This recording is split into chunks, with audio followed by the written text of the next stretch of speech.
Halo, Assalamualaikum, saudara-saudara. Relasi PDIP dengan pemerintah tampaknya tidak baik-baik saja akhir-akhir ini. Yang terakhir tentu tudingan PDI bahwa mentersangkakan Sekjen PDIP Hasto Kristianto itu ada unsur politiknya. Relasi PDIP dengan ruling partai, utamanya adalah Partai Gerindra, juga tidak baik-baik saja ketika kemarin dua partai ini saling serang, ya, saling perang verbal soal PBN 12% gitu. Nah, kalau semua ini kita kaitkan dengan Kongres PDIP yang akan berlangsung pada April 2025 mendatang, tentu ini menjadi menarik. Apakah kemudian akan terjadi situasi yang memanas di situ gitu? Saya ingin kembali flashback ke belakang soal Kongres PAN di tahun 2020 yang lalu di Kendari. Kongres PAN akhirnya memunculkan Zulkifli Hasan sebagai ketua umum, which is dia adalah seorang petahana sungguhnya. Tetapi yang menarik adalah Kongres itu juga dalam tanda petik berhasil mengeksklud atau berhasil mengusir Amin Rais dari PAN, partai yang dia dirikan sendiri gitu. Nah, situasi-situasi seperti itu di Indonesia kerap bisa terjadi. Kejutan-kejutan politik seperti itu bisa dilakukan oleh tangan-tangan yang kerap kali itu adalah tangan-tangan eksternal.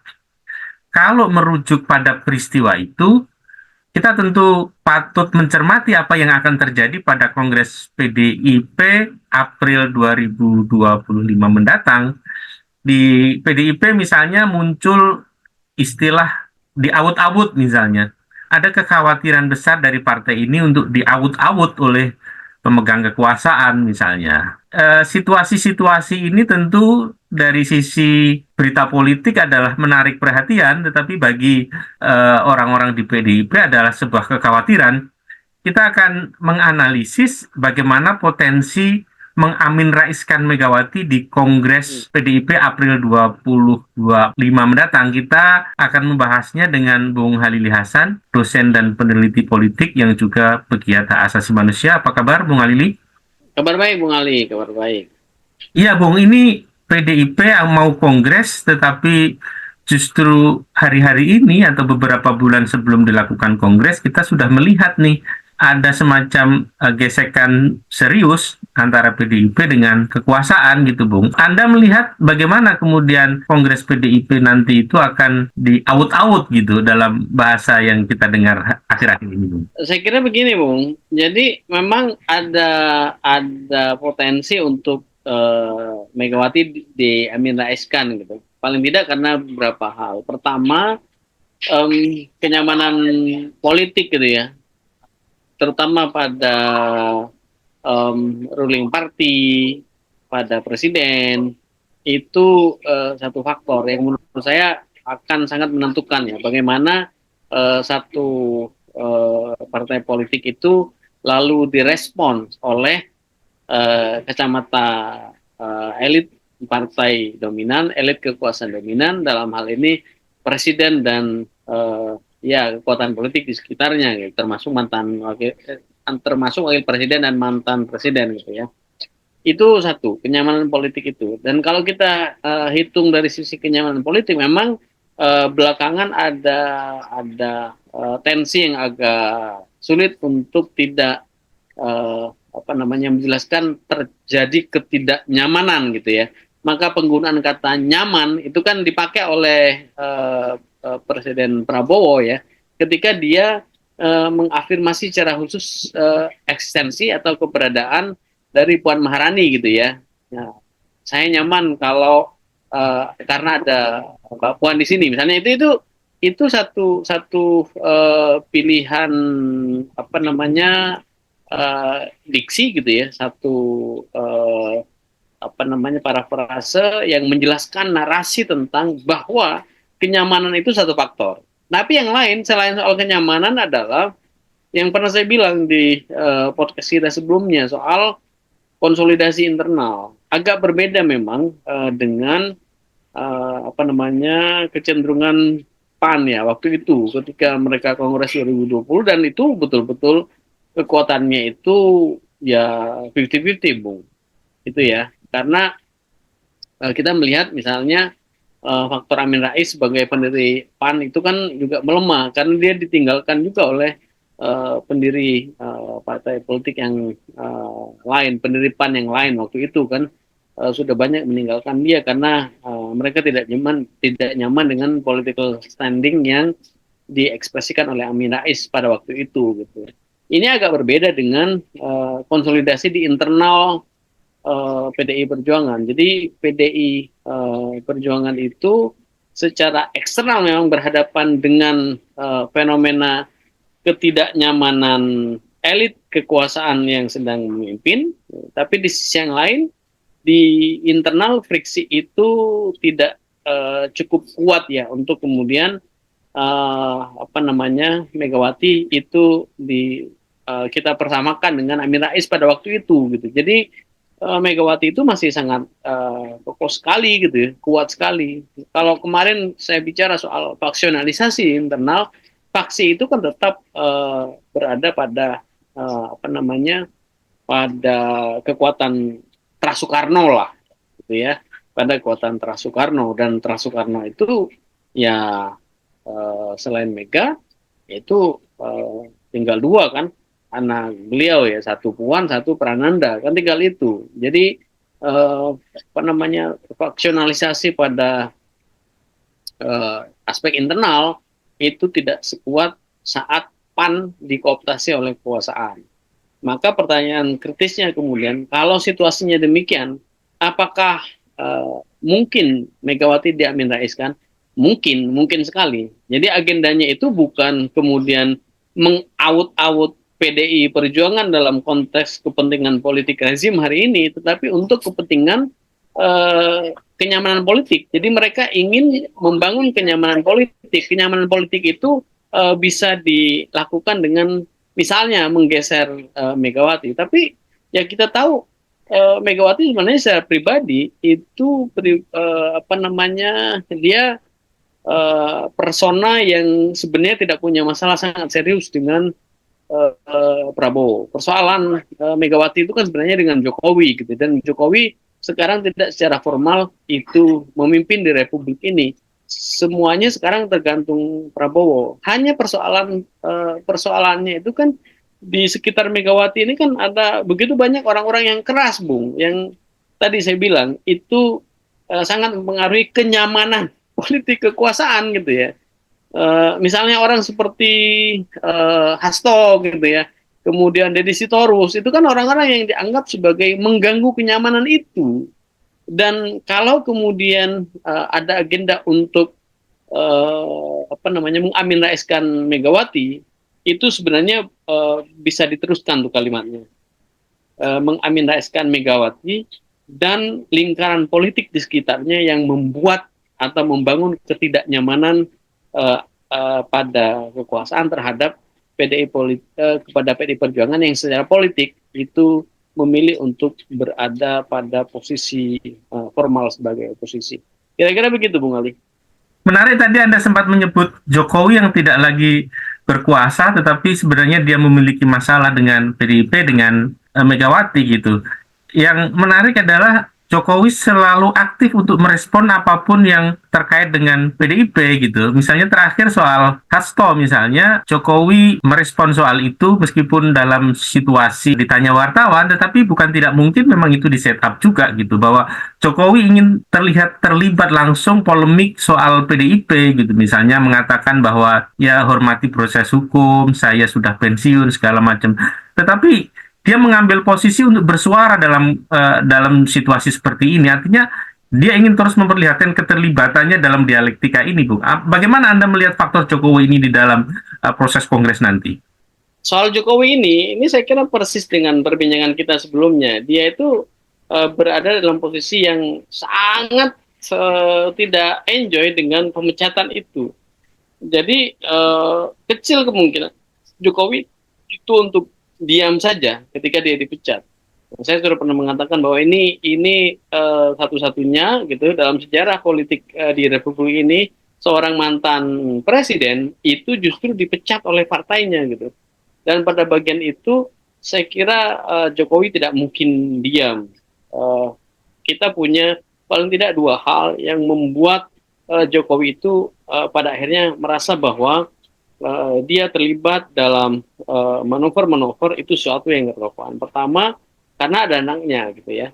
Ada anaknya yang merupakan wakil presiden dan dia merupakan orang yang juga dipecat dan itu membuat akhirnya manuver dia pada isu ini itu tetap relevan untuk dibincang. Itu satu.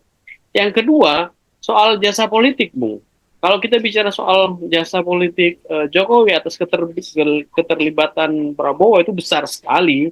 Makanya saya pernah mengatakan bahwa kalau dua figur ini harus split, saya kira splitnya itu pasti karena ada begitu banyak faktor internal yang tidak bisa dikompromikan, tidak bisa dinegosiasikan. Gitu. Tapi sepanjang itu bisa dinegosiasikan secara internal di antara mereka, itu menjadi lebih gampang untuk menata segala sesuatunya karena Prabowo itu punya hutang budi politik yang sangat besar yang memungkinkan dia menjadi presiden di Republik ini gitu. Sehingga dengan dua kekuatan itu saja menurut saya ya Jokowi tentu saja tidak akan tinggal dia. Maka kalau dia terus berkomentar meskipun itu sifatnya pasif karena ditanya misalnya gitu ya, itu sesungguhnya menjelaskan kepada kita semua bahwa dia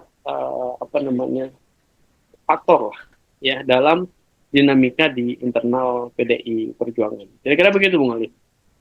Ada Prabowo yang tidak nyaman, lalu ada Jokowi yang memiliki unsur dendam. Kalau mereka kemudian menyatukan kekuatan itu untuk mengaut-aut PDIP, pintu masuknya dari mana, Bung? Sekali lagi saya ingin menyebut faktor faksi puan gitu ya. Tentu saja Jokowi tidak mungkin lah secara langsung kemudian merebut gitu ya PDI Perjuangan. Saya tadi sudah mengatakan bahwa PDIP ini uh, agak berbeda dengan partai-partai yang lain yang cenderung lemah.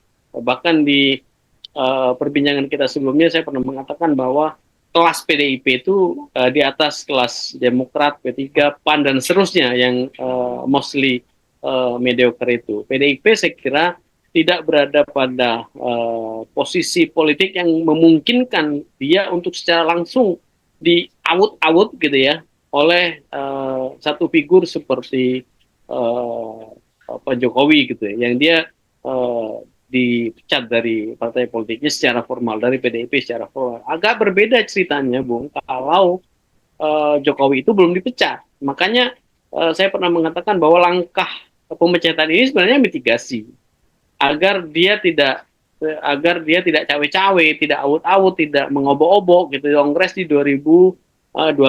Jadi agak beda konteks. Kalau Effendi Simbolon, kemudian Bobi bahkan atau Gibran, tekanannya itu sebenarnya pada pelanggaran yang mereka lakukan. Kalau Jokowi bukan, tekanannya pada mitigasi PDIP agar yang bersangkutan tidak bisa mengawut-awut secara langsung gitu loh. Kongres mereka di tahun mendatang. Uh, apa Dia tentu saja kalau masih menyimpan KTA dan tidak secara formal dilegalkan pemecatan dia, maka dia tetap berstatus sebagai anggota dan potensial untuk menjadi figur di 2025 karena sebenarnya secara internal kan simpatisan Jokowi juga banyak, gitu ya. Meskipun tidak sebesar tentu saja Pra Soekarno. Tapi pertanyaan kritis Anda itu relevan banget itu. Kalau begitu pintu masuknya lewat mana? Gitu. Pintu masuk yang paling mungkin ya hanya lewat faksi Puan hari ini dan itu akomodasi dan sekaligus targetnya itu bisa jadi sangat soft. Jadi kemungkinan internal untuk mengakomodasi dalam tanda petik kepentingan-kepentingan eksternal itu akan soft, Bung. Pasti akan soft. Tidak akan sevulgar misalnya seperti di Kendari PAN ketika Amin Rais itu calonnya digaji sedemikian rupa dan yang bersangkutan kemudian dieksklud dan lalu keluar dari PAN dan mendirikan partai sendiri. Dan itu agak sulit untuk membayangkan situasi sevulgar itu di Kongres PDIP mendatang. Jadi yang paling memungkinkan pintu masuknya adalah faksi Puan yang menurut saya aroma simpati pada Jokowi itu masih kuat di lingkaran ini gitu ya. Di lingkaran Hizbullah itu masih banyak gitu. Agak berbeda dengan faksi apa namanya mainstream gitu ya.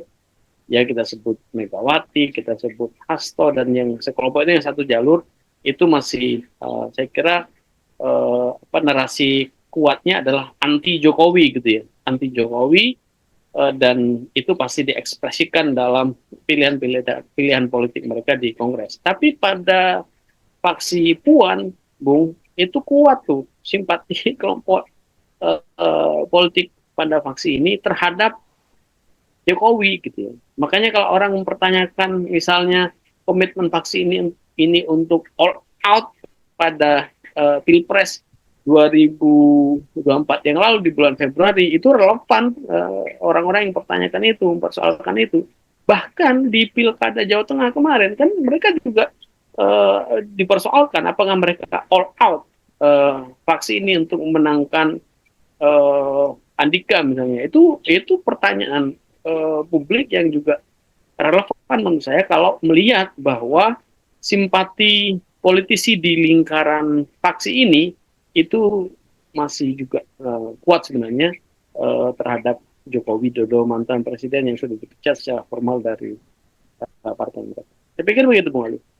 Masih ada 4 bulan dan masih ada waktu bagi kelompok-kelompok anti Megawati untuk melakukan konsolidasi, melakukan semacam operasi politik untuk dalam tanda petik mendongkel Megawati dari posisi ketua umum gitu. Apalagi kemudian jika faktor kekuasaan terlibat di dalamnya gitu. Bagaimana operasi politik itu dilakukan di bawah permukaan untuk mendongkel Megawati ini, Bung? Saya kira salah satu yang akan nanti menentukan adalah apakah Prabowo itu bisa mengambil langkah politik yang kurang lebih sama dengan Jokowi gitu ya. Kalau Jokowi itu kan